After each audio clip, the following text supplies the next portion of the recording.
দেখতে পারছেন একেবারে নতুন কালেকশন নিয়ে চলে আসলাম। গড অফ রিভার, এটা শিপের নাম। এটা এটা একটা আমেরিকান ব্র্যান্ডের শিপ। আর এটা খুবই একবারে পাতলা হালকা। এটা যারা ছোট লাড্ডু এবং 2 কাটা খেলার জন্য চেয়েছিলেন, তো এই শিপমেন্টটা আবারও আপনাদের মাঝে নিয়ে আসছি। এবং এটার মাথাটা দেখছেন পুরোটাই ফুজি, এই যে মাথাটা দেখছেন পুরোটাই ফুজি। আর এটা নিচের গোড়ার অংশটা দেখছেন একটা কক হ্যান্ডেলের। আর এই রিং গাইড গুলো দেখছেন খুবই মজবুত এবং শক্তিশালী। এই দেখেন এই রিং গাইড গুলো দেখতে পাচ্ছেন পুরোটাই একবারে ঢালাই রিং। আর এটা একবারে পাতলা হালকা, মাত্র 180 থেকে 200 গ্রাম ওজন হবে, লম্বাই হবে 10 ফিট। এবং এই ছিপ গুনা দিয়ে বড় মাছ অনায়াসে ধরতে পারবেন।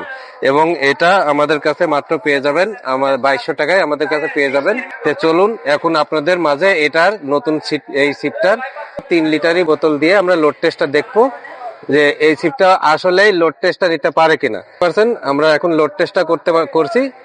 এই যে এখানে 3 লিটারি বোতল অনায়াসে আপনারা তুলতে পারবেন। এখানে দেখতে পাচ্ছেন 3 লিটারি বোতল, মানে 3 কেজির মাছ 1 চান্সে মাছটা তুলতে পারবেন। এখানে অনায়াসে 3 কেজির মাছ 1 চান্সে মাছটা তুলতে পারবেন। বুঝতে পারছেন যে 1 কেজি 2 কেজি 3 কেজির মাছ কোনো ব্যাপারই নাই ছিপগুনা দিয়ে উঠানো। আর আমাদের যোগাযোগের ঠিকানা পাবনা জেলা ঈশ্বরদী থানা ঈশ্বরদী বাজার 1 নম্বর গেটের পাশে তাহসিল স্টোর অ্যান্ড রবি শিপঘরে পেয়ে যাবেন। তাছাড়া হোয়াটসঅ্যাপ ইমো নাম্বার দেওয়া থাকবে, ওখানে দেখে সরাসরি যোগাযোগ করে নিতে পারবেন।